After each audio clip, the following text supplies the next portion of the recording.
to give my sales pitch for the Chartered Institute of Horticulture, of which I'm a chair of the South East branch. For those of you who are not members, so just a brief overview of what we're all about. It's a collection of very talented people from the whole spectrum of the horticultural world. And the principal benefit for the members is the extraordinary network of opportunities that you have to meet people from the horticultural world, which is a relatively small one. So one of the big things that we do is we like to encourage young people, and so students get free membership while they're studying at a recognised place of learning. And we also run the Young Horticulturist of the Year competition, which seeks to showcase the extraordinary talent of some of the young people coming into horticulture have. That's been a very successful competition that's run for quite a few years now, and will continue into the future in this sort of interactive world on the internet. So we're looking forward to that. So if you're not a member already of the Chartered Institute, I would urge you to give it your consideration, because the benefits of membership far outweigh the relatively small financial cost of becoming a member. So that's my sales pitch for the Chartered Institute, and hope you would give it your consideration if you're not already a member. So we turn to this evening, and it's forecast to be, I live in the deepest, darkest midsummer in Oxfordshire, and it's forecast to be -2 out here tonight. So I'm looking forward to having some, Andrew whisking us away to some exotically planted places with some delicious plants, and really looking forward to that. And Andrew's one of our chartered members, and he has a very considerable kind of background and catalogue of experience and awards in more than 30 years of his running a business in southwest London, and he operates in the London and Surrey areas.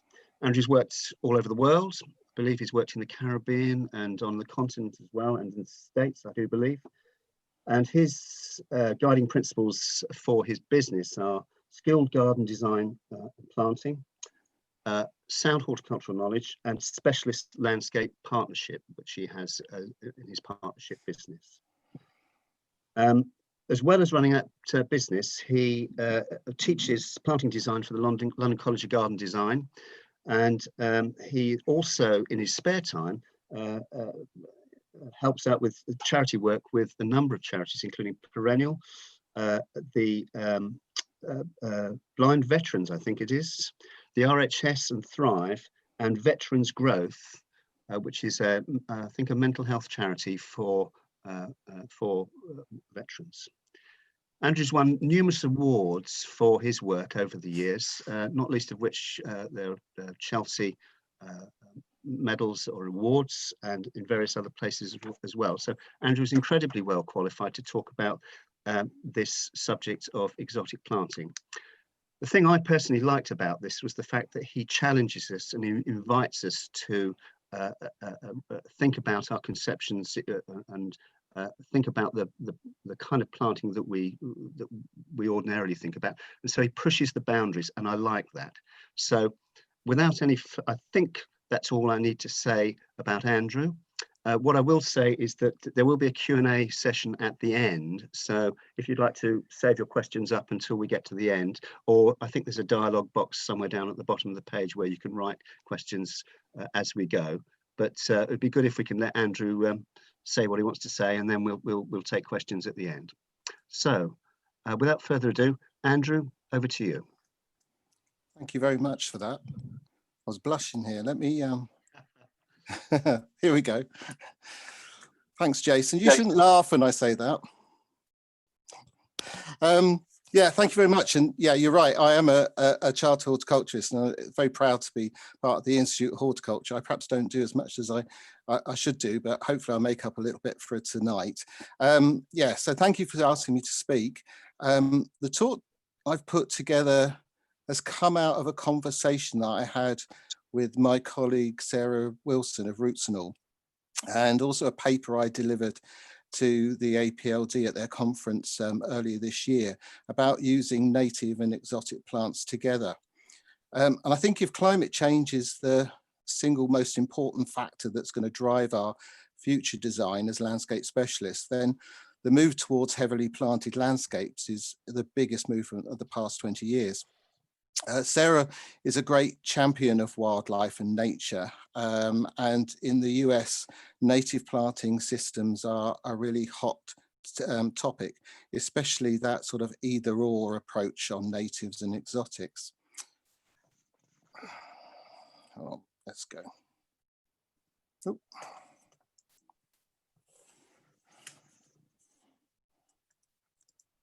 There we go. Right. So my background, a little bit more. Fisher, Tomlin and Bowyer is a design company that I've had for 30 years with not so long, for the last 15 years with Dan Bowyer. We mostly do residential design in London, but also we've been really lucky to do quite a lot of work overseas, and especially Australia and New Zealand, which we still do today. We design some public spaces and community spaces, especially around dementia and therapy. And all our work is driven first by planting design.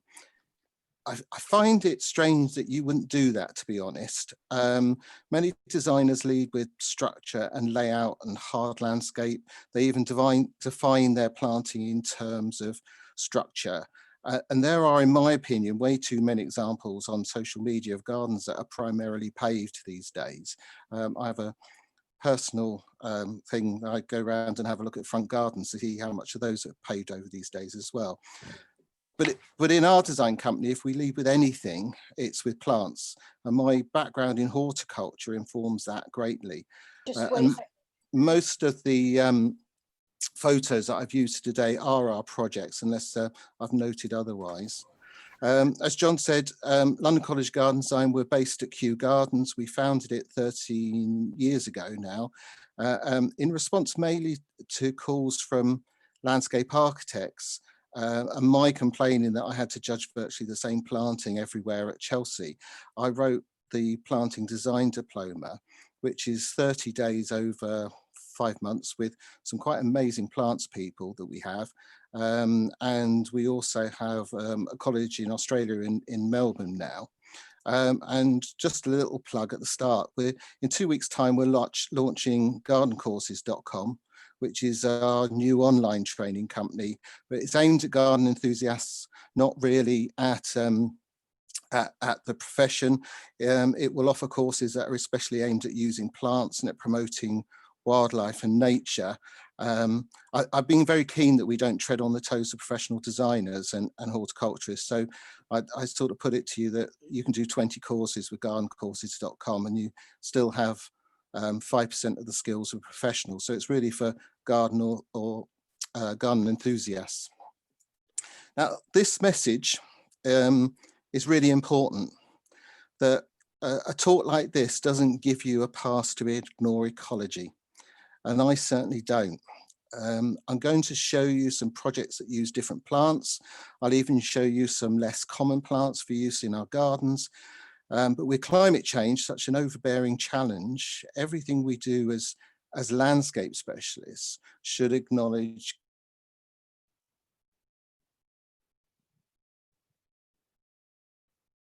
by sustainability. I use the term ecology, but however you describe this, we should keep our minds firmly on that big picture. So here's Roehampton Club, a golf course. Golf courses are notorious for chemical usage and the lack of species diversity, but they are generally, golf courses are doing quite a lot in terms of ecology these days. Here we're working with an existing native trees at a golf course to develop a more sustainable landscape. The native oaks that you see there are 150 years old and they predate the golf club and were originally the edge of a field. And they're fantastic trees, and as long as we can, we're going to keep them there. But the course is very weak when it comes to biodiversity, and I'm going to talk a little bit about this as a case study in a moment. So, as I say, this is not a pass to ignore ecology, but it's a call to be more flexible in our planting designs by being prepared to use exotic plants alongside our native plants.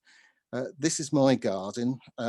Somewhere in there, no, you can't see it, there is a native larch and a few native ferns, but everything else is primarily exotic. For purposes of today, I'd really define exotic plants as anything that's not native in the region that you're in. You know, natives are important. I'm not going to ignore ecology, but I am going to be flexible. Then I think it's essential that I understand what natives bring to the big picture in the first place. And then if we're going to bring exotic plants in, we have something to measure our success against. Just to prove I can do natives in this section, I'm going to show you images from work that I've been involved with. Some of which actually are exotic to us, but they are natives where they've been used. This is the Queen Elizabeth Olympic Park, site of the 2012 Olympics. And this is basically the water recycling scheme, taking water runoff and using back in the athletes' village, now the East London housing quarter. I didn't design this, but I worked as a horticulturist for Volker Fitzpatrick, who built it, which was a great project, and primarily everything you see are native plants. And of course, as open spaces disappear, it becomes increasingly necessary to look at our own landscapes, and especially gardens and community spaces, as a refuge for biodiversity. Native organisms, including plants and mammals and birds, amphibians, insects, there's an intricate web of life there, and it's a natural orchestration with each species' life cycle highly dependent on the others.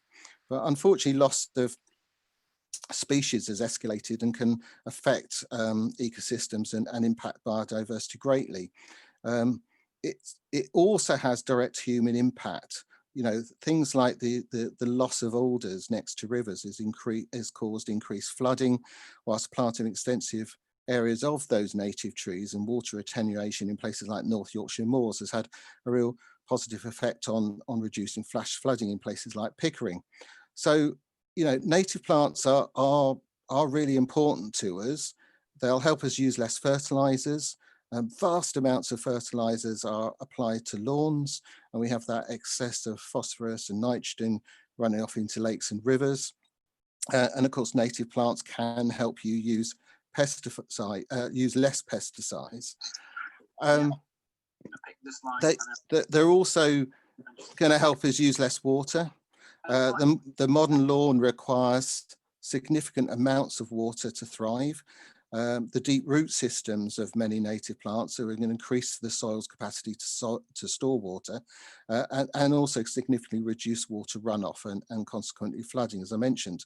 If you joined our college session recently on lawns, you'll have heard about how lawn producers are now looking at native plants to meet some of the challenges we have with you know, our standard garden lawn, and to produce a product that the end user is going to like, but meet those challenges about using natives. And native plants are going to help, you know, keep the air around us cleaner as well. One of the things I find really important is that native plants in many countries, not so much I think in this country, they promote biodiversity and stewardship of our natural heritage. I read something amazing recently, that in the US, approximately 20 million acres of lawn are cultivated, and that covers more than any single crop in the US. They actually have more lawn than anything else. And we should be inviting wildlife into our gardens and landscapes when agriculture is pushing it out. But we can use plants to encourage the next generation, as I'm probably speaking to the choir, singing to the choir here. Native plants provide shelter and food. This is a garden that we created in Sydney, in Centennial Park there.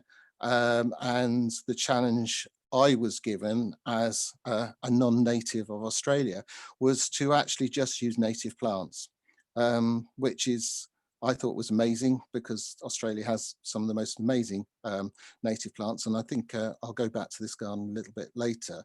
And native plants, you know, they've been shown to save us money as well in many different ways. The cumulative cost of maintaining native planting can be considerably less than non-natives or exotics. So if they're so great, why not only natives? There are profound reasons for using native plants in our gardens. Aesthetically and spiritually, native plants enhance our sense of place, and they're part of what makes a region unique. You know, these are plants actually waiting to go into that Australian garden, which are amazing. You know, they have plants which are have red stems and red leaves and red flowers all in one plant, and they're still finding new natives in, particularly in Western Australia today. But in a country like the UK, growing purely natives would give us an especially boring and almost uniformly green landscape, especially if you go very regional on that as well. So what I was taught many years ago, asking Brian, in terms of what was native and what wasn't, it would have been particularly boring. You know, natives have value, but both my residential and public work, they don't engage people as much as exotic plants. Now, I picked these two pictures out because they're exotic plants that sort of make me smile, I guess. So on the left, we've got a Norfolk pine that's growing in an estate in London. On the right, these are non-native plants growing in Australia. So we sort of send things backwards and forwards to each other.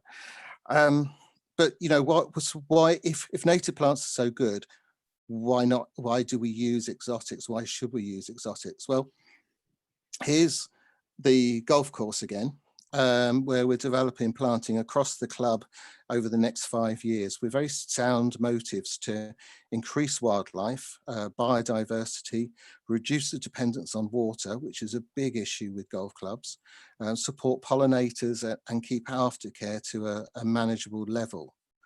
The design is led by the need to adapt to climate change and a general decline in diversity of species in this specific location, certainly, but also generally.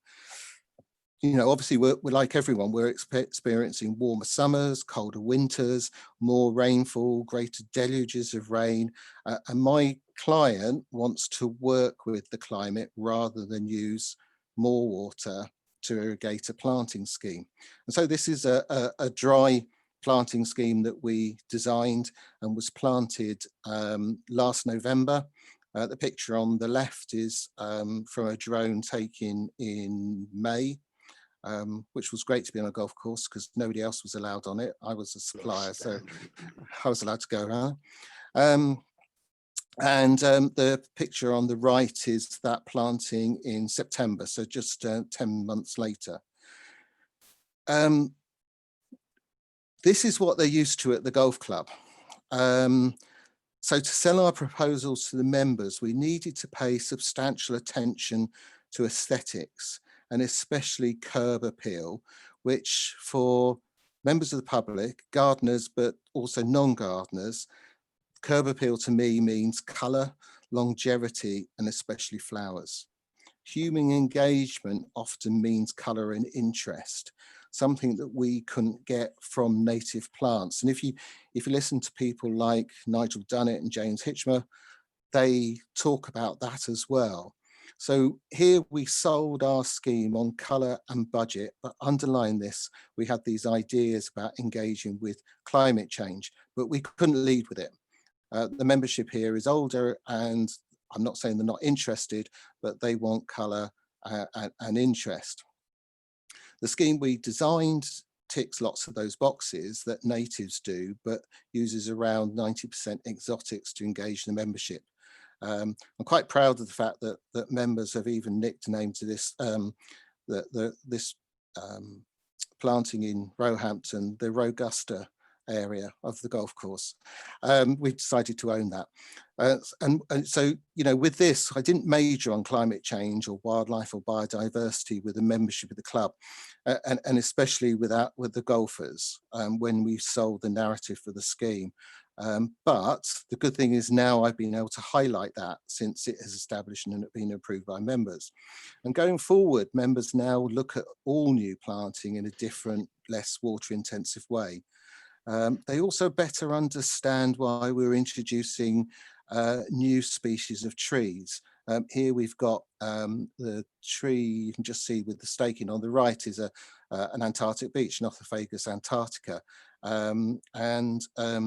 We are working with Barchams to actually improve the diversity of the trees at the club. You know, we're better, hopefully we'll better understand, they'll better understand why we're introducing those new species and increasing diversity based on an understanding first and foremost about the impact of climate change across a very wide range of challenges. And you know, we're really happy with this because we've won an Environmental Stewardship Award for this in this year, and we've already this month already planted areas which are twice the size of this. So it's moving on, and we'll see how that goes.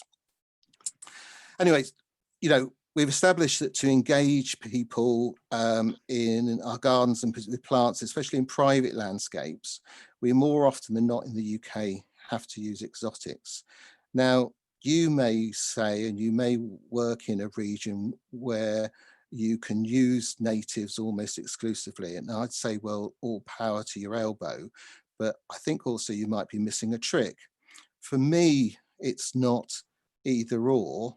And when designing with plants, I believe that you should never start with a predetermined list of plants, whether it restricts me to natives or a apparent list of favorite plants. I'll talk a little bit about some of the plants in this garden later, but all of the plants in this garden are all exotics.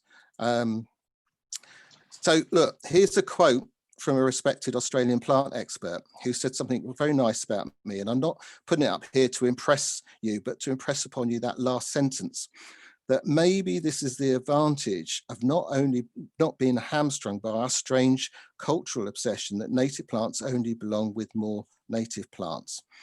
You know, in the UK, it's all we know, to be honest, because Britain has had 500 years or more of exotic plant imports, whether it's tomatoes or wattles or coastal rosemary or orchids, whatever it is. In my own garden, I grow everything from that native larch through to South American tomatillos.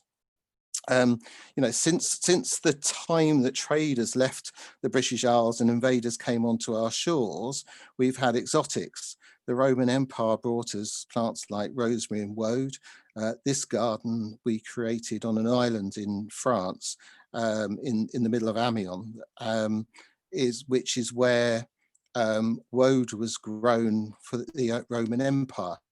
And there were all these ditches were dug off the River Somme to provide water for the leather and the fabric industry in Amiens 2,000 years ago. And over 2,000 years, they've become these islands. And we were asked to create this garden. And it celebrates just the humble Isatis tinctoria, or woad, that gives us yellow flowers and indigo dye, a plant that's created a whole narrative for a garden that's exotic, would be exotic in the UK, and to an extent is exotic in France as well.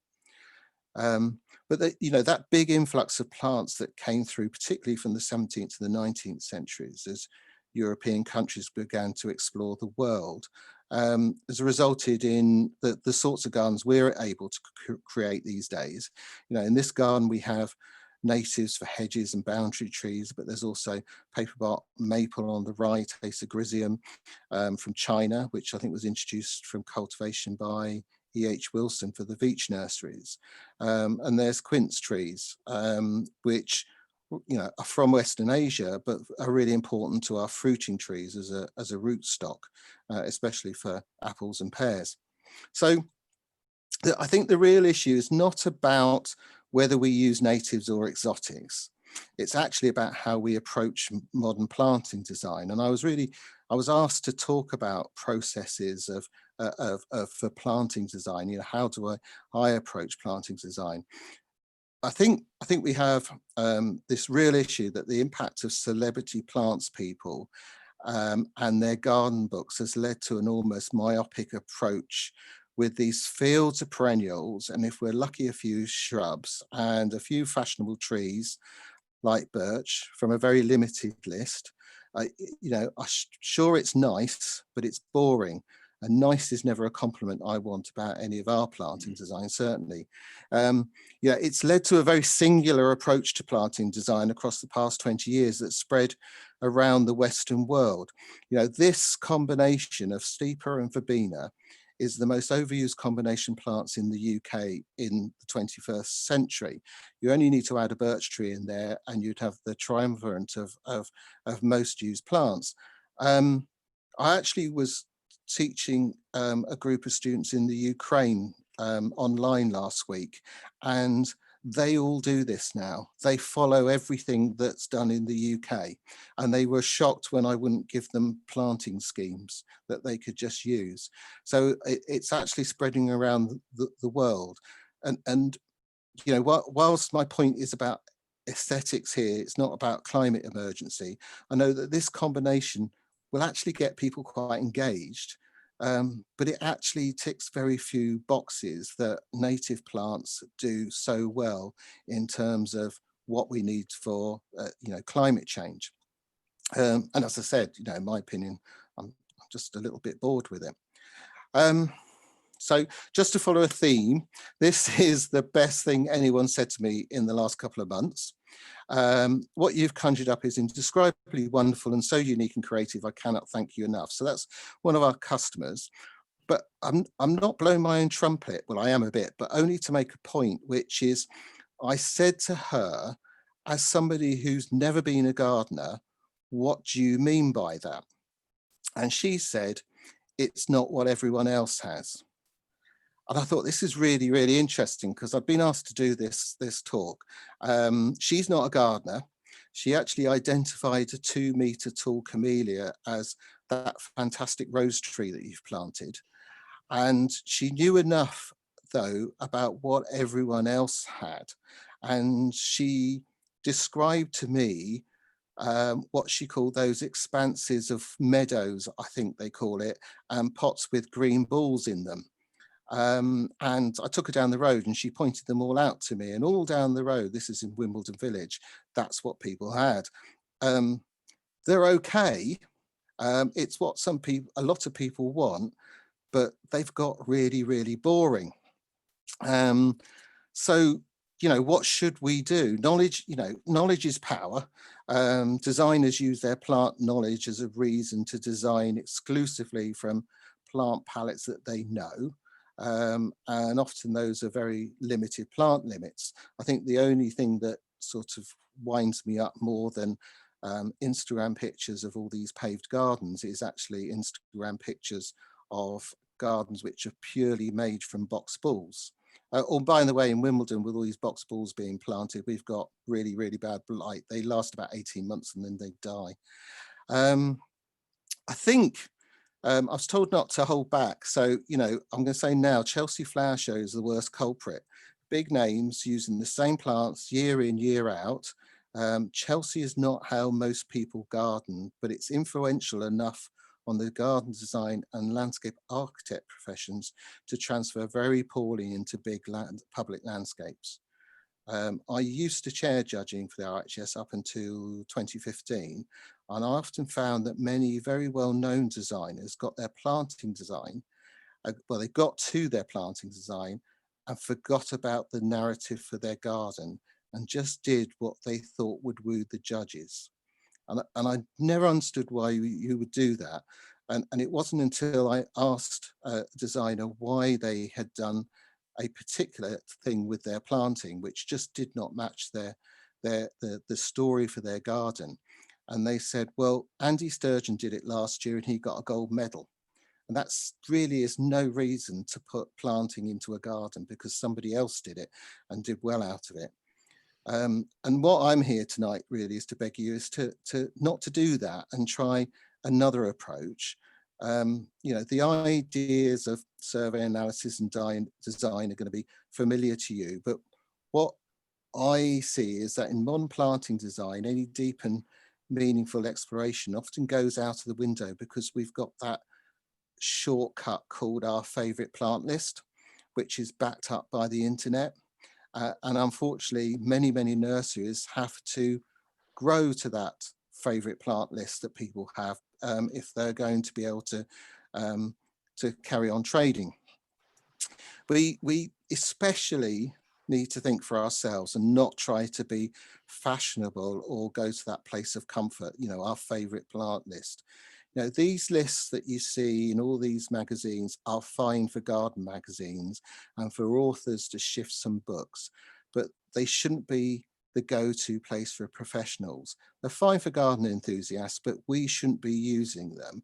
You know, read their books, read the lists, but just don't copy that list. Yeah, here's something that will be familiar to some of my graduates who I know who are listening tonight. And it's something that I teach our students, but also I teach at the RHS at Wisley with the diploma students there. So it might be a bit old ground for you, but I think it's worth stating that as a foundation for many other processes and approaches as designers, that as planting designers, we should always explore. You know, quite early on our designs, we need to find a real narrative for planting for each and every project we have. But it starts before that by taking a proper brief. And I'm not just talking about a client brief, which is often the thing that people concentrate on. I always say, you know, client briefs are great, but my clients are coming to me because they don't know what they want. They've got a vague idea. I'm there to actually show them the possibilities and opportunities. You know, and we need to explore ideas inspired by the client, but not exclusively from our clients, and come up with a much more rounded project brief and a narrative or idea for our design. You know, of course, it helps to know what we're aiming for, what's deemed to be successful planting design. You know, what is successful planting design seems to be an important part of delivering the garden story through plants. You know, for centuries, people have talked about things like the spirit of place, but what does that really mean in true practical terms? And what are we trying to achieve and how do we know it works? So I thought I'd just talk a little bit about this for a while, about what successful planting design is. And the first thing is really use. It's about garden design that makes best use of our environment, about truly functional, providing breadth of use, human involvement, and plant design, you know, is a central part of this in making that relationship between people and places. Ecology already talked a lot about, but it's, you know, planting design here in terms of ecology can help restore, maintain sustainable relationships between people and the environment in a context of change. It helps develop green spaces, it conserves valuable ecological systems, and promotes biodiversity. And then well-being, which is a sort of term that's thrown around a lot. And I'm not sure people all really know what it means. But for me, it means planting design that gives aesthetic value and pleasure. You know, the impact can be complex or simple or soothing or exciting. The important thing is that it demands a response from us. You know, if you work with people with different abilities, like I often have, you realize that gardens and plants are not just about sensory stimulants, but also about practical responses that lead us to better, more fulfilled lives. And that whole term sensory garden, as far as I see, doesn't really mean a thing, because every garden I ever walked into has got some sort of sensory experience to it. So what do you really mean by it when you talk about a sensory experience? But also, you know, we're adding to the quality of life and the extent to which a planting design delivers these aims is how we might measure the success of that planting. The criteria of use and ecology, much more easily measured than of well-being, primarily because views of what's aesthetically successful are going to vary enormously. So when we assess the success of planting design, I think we should always ask, do you like it? You should always ask, you know, evaluate, reflect on your work, and if you work with others, get them to do so also. We should always ask the client and the users if they like it. You know, some clients, you don't get much back from them, but and others, like the one I was showing you earlier, she told me all along the way what she thought of the garden as it happens. But you know, we need to know that if these gardens satisfy their needs and aspirations, and the response from an untrained person is relevant and often very different from a trained professional. But I think it's important that we ask. This is a huge slide, but I thought I'd include it anyway. Narrative is vital if we're going to create planting designs that work at different levels of use and ecology and well-being. We need to develop a usable, inspirational narrative, and every planting design that we do individually on a project, it has, to some extent, some innovation in it, and this process I'm talking about here should help that innovation. This is from our planting design diploma. So often designers jump from the left-hand side about discovery right over to the right-hand side in terms of delivery without spending much time in the middle. And that's really important, that we need to spend a lot more time in the middle and a lot more time on producing planting designs. And I usually get the question, but how do we manage to do that profitably? Well, I'm quite happy to talk about that later if anyone's interested, because I think if you focus on planting design in your business, then more business comes your way that way, and people understand that they will pay more and be more involved in that planting design process.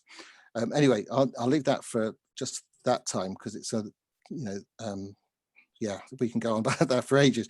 But the important thing is that what we're doing here is we're narrowing down our options through this idea of exploration and planning and schematic planning, through detail and development of a palette, so that we come to a final scheme and we actually end up with a very small range of plants we can use, and a much more focused approach to any design that we're producing.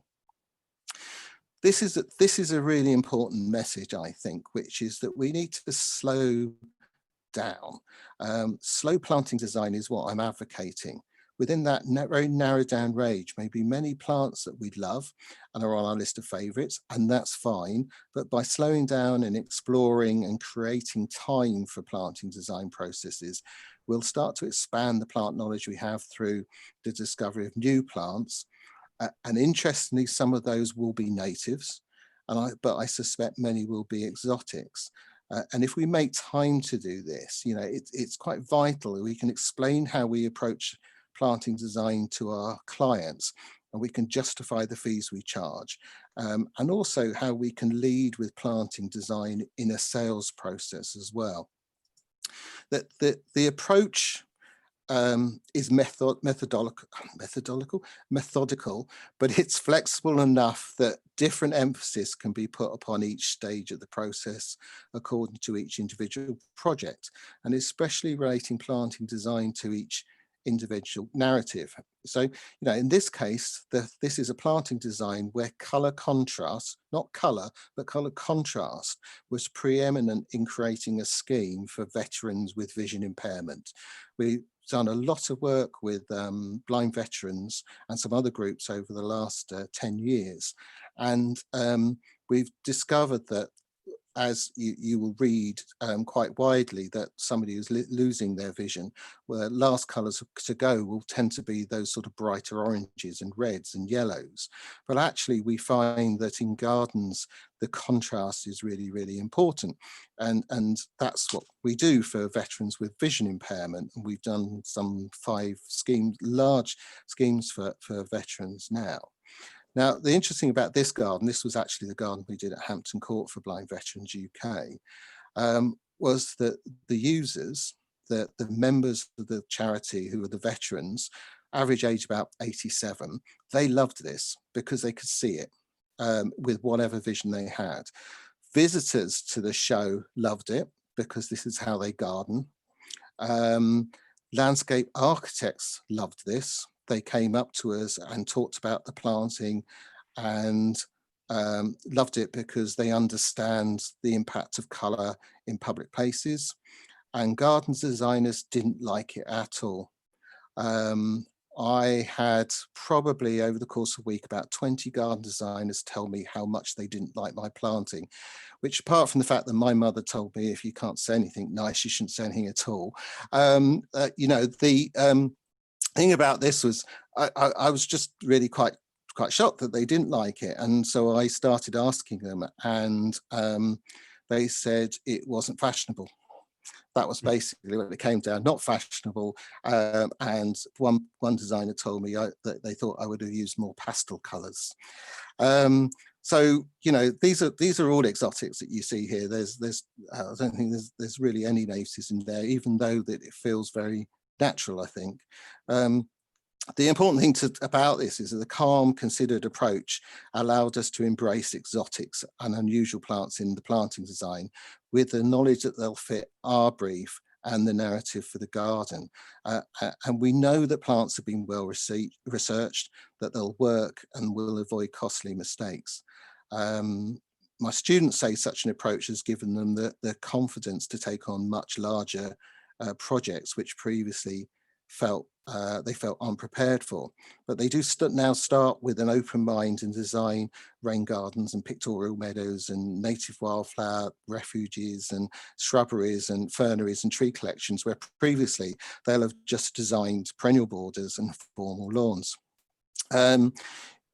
What it does is it enables us to recognise and be adaptable towards climate change and particular influences on individual gardens.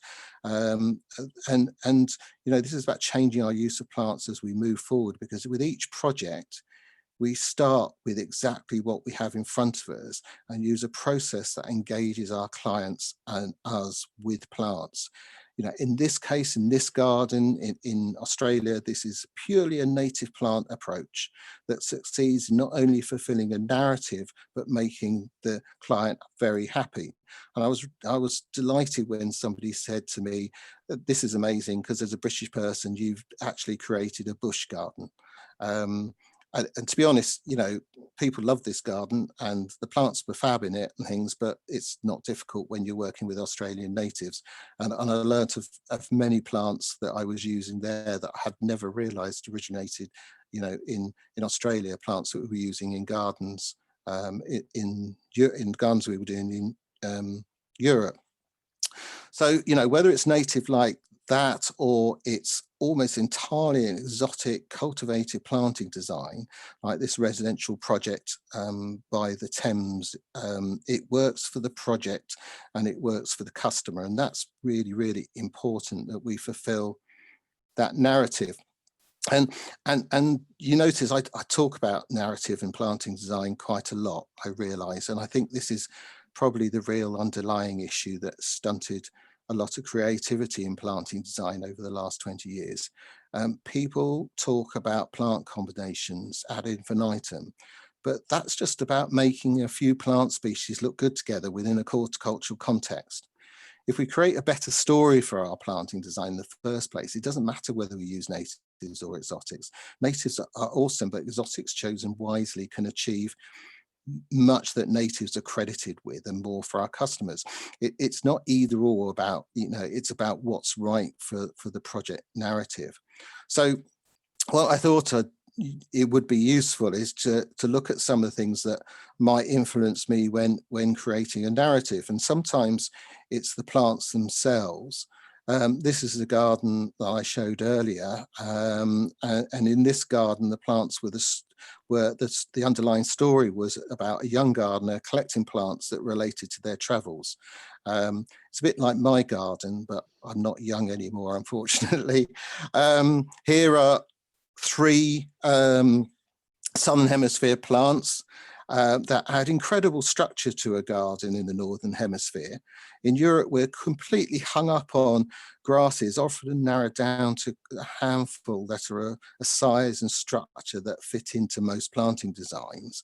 But in this scheme, it uses restios, like the Bluskin on the top left there, and you know, Southern Hemisphere plant, the Elegia, which when people from the Southern Hemisphere saw that, couldn't believe I was using it in a garden, because in places like South Africa it's invasive, but it's not in the UK. You actually have to cover it up every year. And then of course New Zealand lancewoods that support, and that, you know, this whole garden supported a narrative about the owner's favourite places. And so you can sometimes use plants in gardens to actually push, I suppose, an agenda of quite exotic plants. I am guilty of often talking to people about where they travelled and getting plants into their garden based on, you know, they probably remember those from their travels, and so I'm using that. Whereas I think if I just saw them, showed them the photo, they would think, oh, I don't really want that in my garden. So we make a bit of a personal connection to the plants if we use those. This is a garden with a narrative about the discovery of plants, as well as being a garden where we're able to tell individual stories about exotic plants. The narrative is about the Veitch nurseries that were the other side of that wall in the background there. In fact, those conifers that you see, those trees growing there, are in line still. They were grown out, and when the Veitch nurseries were closed down in 1914, some of the land was rented to another nursery, but most of it went for building. And in that area, you can still walk around and see these amazing trees that are very closely planted together in lines, because nobody's bothered to actually take them out from the original nursery, which I think is quite fab, actually. It's a sort of thing to go and, good thing to do on a Sunday afternoon, go and spot them. You know, the Veitch nursery is probably one of the most important horticultural families in UK history, but certainly European and plant hunting history. And introduced plants like the Acergryzium in the foreground there on the left-hand side. But there are also plants like the Davidia involucrata in the centre, collected by E.H. Wilson on behalf of Kew Gardens. So there's a whole story there that can be used for a narrative for planting, and in some ways it's quite obvious. But I show you that partly, but that is a scheme we did. And then one of my students reviewed a new planting at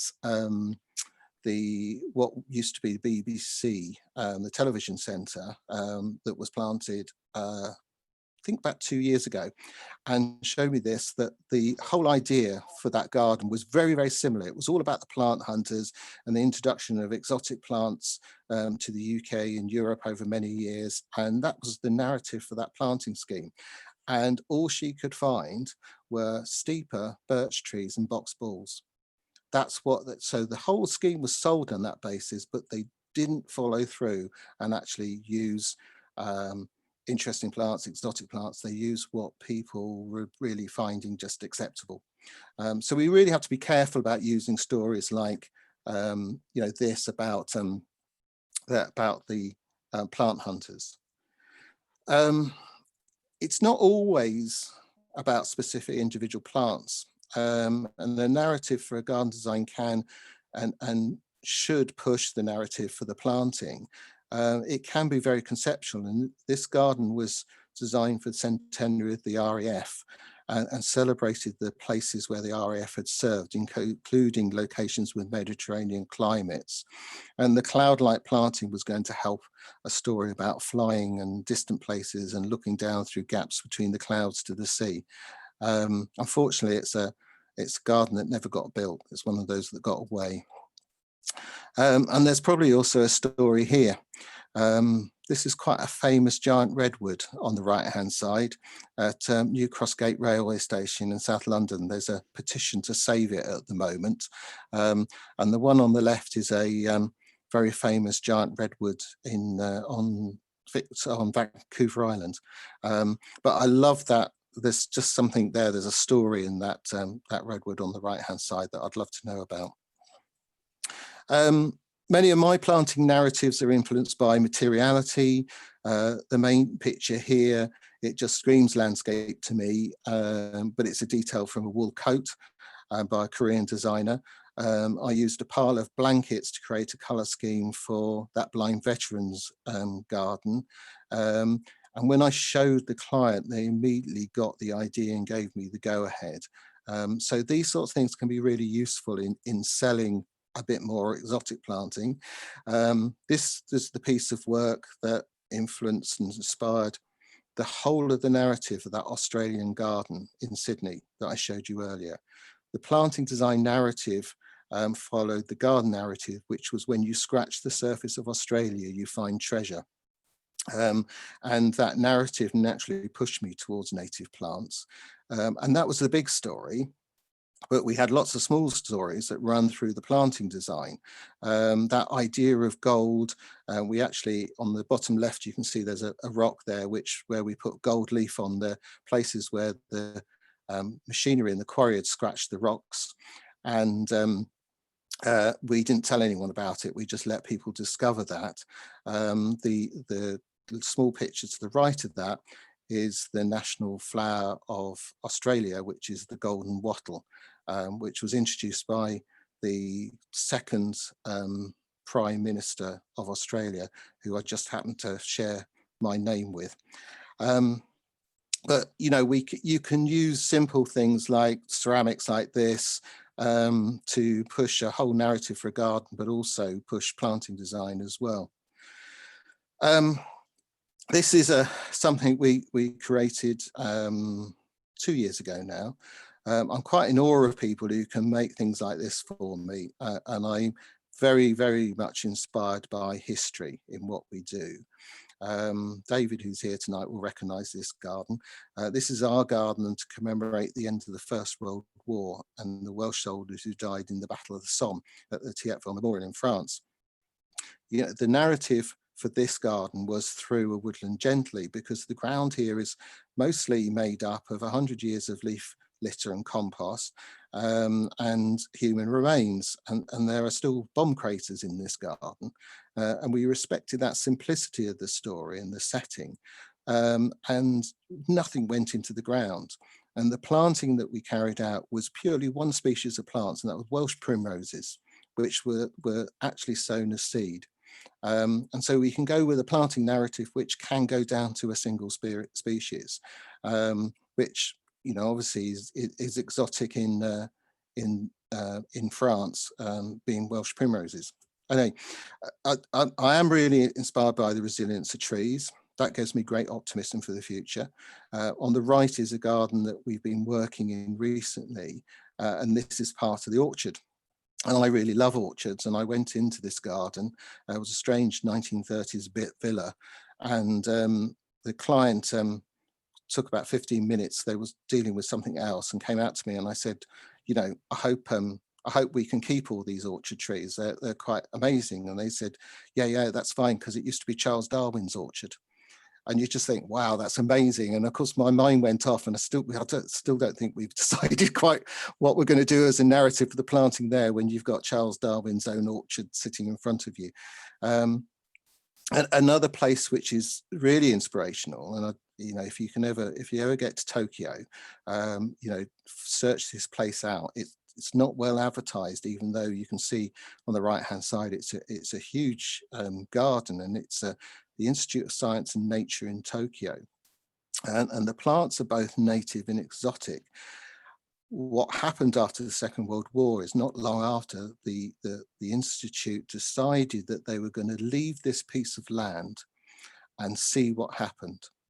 There was a garden in here with a big house. The big house is no longer there. There were exotic plants in there, and they've spent the last 70 years watching how native plants and exotic plants have actually colonized this area, how they've moved through. And every 10 years they go through and do a tree survey to see basically what's winning.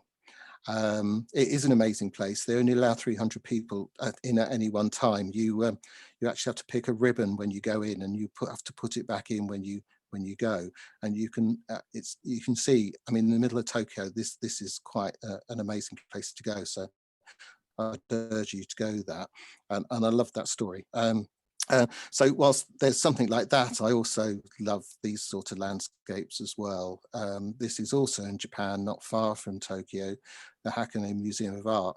It's one of my all-time favorite gardens, and it's probably the most manicured garden that you come across. You know, there's little more than the moss and maple trees in this garden. I can't quite remember what they call this garden. It's something like the Garden of Peace and Quiet. which is what you feel. And there's actually a lady who is employed full time just to pick the leaves up off that moss. But amazing place to go, an amazing plant narrative as well, really interesting. So anyway, you know, as I said at the start, we don't get past to ignore ecology, but we should really keep our minds and our processes open to the possibilities that we have available to us. As professionals, I firmly believe that we should always make way for nature. I learned that very early on. One of the first projects I ever had was for a school in Wimbledon, and the headmaster would ring me up at the beginning of each holiday and say, can we go to a tree nursery? And we'd go and pick out trees. And one day he said to me, that tree, I can't even remember what it was now, would be really good just here. And he pointed to the plan. I said, yeah, but that's in the middle of a path. He said, that's great, isn't it? Because then the students will all have to walk around it, and they'll have to actually respect nature. And I've never forgotten that. And every garden that we now create contains at least a part that can be left to go wild. You know, if we take our clients with us on the planting design process, we find that very easy to do, that we can persuade them to support wildlife in nature in some small part, but also, you know, I think we should also make space for exotics. You know, and I hope I've made that case for those exotics. I don't think in the UK we're perhaps going down the route of so positively for natives as we are, as perhaps we have to do in Australia and New Zealand. Australia and New Zealand have fantastic natives. It's not a problem at all. In America these days, people who promote purely native plantings are even sometimes accused of being racist. Which is a crazy thing to do, but I think, you know, we can make our space for exotics, you know, what I like to think also is that idea of slow planting design as professional horticulturists and designers. So thank you very much. Andrew, thank you. I'm sure we're all absolutely gobsmacked by your kind of rich and detailed analysis of the current state of play, and thank you so much for sharing and presenting what you see as the challenges to faced by designers everywhere. So I'm sure you touched on a whole range of different kind of topics through your presentation. I'm sure there will be a myriad of questions from the audience, and just can we just clarify that you're willing to take questions from the audience? Yeah. Okay. Thanks. So, yeah. Okay. Let's see who we got. Just okay. Yeah, so, so from Alan Horgan. Yeah, Alan, can you unmute yourself? Can we ask you a question? If so, what about the sustainable? Yes, thank you very much. I really enjoyed that presentation. I was taken with your blind veterans garden when you talked about your eyesight going and you're spotting, I think, orange, yellow and red as your last notice of colours. The thing that occurred to me, though, was with that spectrum of planting, how many would be retained over 3 or 5 years' time? You know, the sustainability of that kind of planting scheme. I think it's very similar to the sustainability of things like big perennial meadows. You know, if you look at all the planting around the main part of the Olympic site, you know, it looks fantastic, but none of it is sustainable without maintenance. You know, if we look at, you know, very sort of well-known schemes like, say, Nigel's planting at the Barbican, which has won loads of awards, you know, they all need a lot of maintenance to them. And what's really fortunate about Blind Veterans UK is they have a relatively small number of members, but also an incredibly large endowment. They have a lot of money to be able to actually look after those plantings. And I think, you know, that must come into it. You know, how can you maintain that? Sustainability is such a huge issue, and I really taken it from a point of view how you can manage that planting going forward, so it continues to grow. And obviously, you know, we're all gardeners and we understand how we need to maintain landscapes, and I always think it's the gardeners, it's the aftercare that's going to make me look good anyway. And so on a scheme like that, yeah, it has to be well maintained. Thank you. Karen Hook, yeah, she says nurseries are growing for the usual list of fashionable plants. How do we find nurseries that are growing more unusual plants? Yeah, it's an interesting one. I mean, funnily enough, I think we sort of seem to have a lot less of those huge nurseries that provide a huge range of plants these days compared to, say, 20 years ago. I always remember years ago, Cobblins had the most amazing range of plants, and if you wanted a pale blue iris, you had a choice of about 15 varieties, and you know, nobody really has that now. But it's partly to do with the relationships with smaller nurseries, and so those larger nurseries, I think, you know, they have lesser relationship with small nurseries, and there are a lot less of those small nurseries. My colleague Peter Tilbury, who runs Jackson's of Chobham, has a list from quite a well-known book about history of Surrey nurseries, and there's a list in there, and there's about 60 nurseries, and I think there's only 4 left. And I think we're just, you know, we've lost those small nurseries. But if you want more unusual plants, the best 2 places to meet those nurseries are the Malvern Spring Flower Show and Hampton Court Palace Flower Show, because there's loads. They're brilliant, some of the nurseries in there, and some of them are specialists in a particular type of plant, for instance ferns. Others are particular specialists in something like foliage, or, you know, a particular region of plants. We use people like Plant Base. There's trying to remember them. Desert to Jungle. Was it Jungle to Desert? Desert to Jungle. There are lots of nurseries out there, but you have to go searching for them, and they don't always produce a lot of any individual species. But you can certainly go and talk to those nursery people and find out what they're growing and seeing. And sometimes, you know, we want something and we get somebody to grow it for us. I love Lesbodeza, the Japanese bush clover.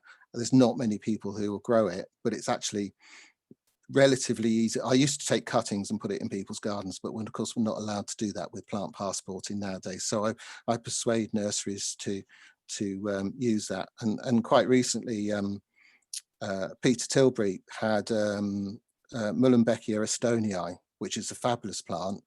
But nobody was buying it except me, and there's only so many I could buy. He sold the rest off, and he can't get it anymore. But so I think if we search those things out and find them and use them, then general nurseries are going to grow them. Thank you. There's a question here from Charlie Hartigan. It says, "Thank you, Andrew. That was fascinating. Please, can Andrew talk more about the cost implications of planting design?" Okay, the cost I'm not quite sure implications. that's quite a big question, isn't it? It's probably partly from the thing about fees, to be honest. Especially designers love talking about fees. We find that when we go to see people to start with, we talk a lot about plants and we talk a lot about maintenance. Going back to that earlier question, we do talk about aftercare and the importance of it. And so we make a big thing about it, and we charge for planting design at the same sort of level as we would for, say, master planning a garden. And quite often people are shocked about that. Many people, including my colleagues, talk about planting design as being a loss leader and not feeling that they get paid sufficiently for the amount of work they put in. Well, I think, well, if you're going to put that work in, then you should charge for it. And I think it's about how you communicate that and how you communicate the processes. So that sort of process that I was talking about, that big slide, we actually go all through that with the client. So we talk about how we got to the planting design that we achieved in the end, and that's how we get the fees that we want. And because we take a horticultural approach to it, we don't overplant. We plant in the way that we plant in the way we plant, but we also take time, and by taking time and charging a decent fee, it means we can go out to all those different nurseries and find individual plants if we want to use them. Thank you. So a question here from Sam Proctor. I guess one of the issues for designers will be, yes, we'd like to experiment, but if you don't have experience of growing these unusual plants, how can we be sure they will survive and be worth our clients' investment? Hello, Sam. Nice to hear from you. I know Sam, she's one of my graduates. I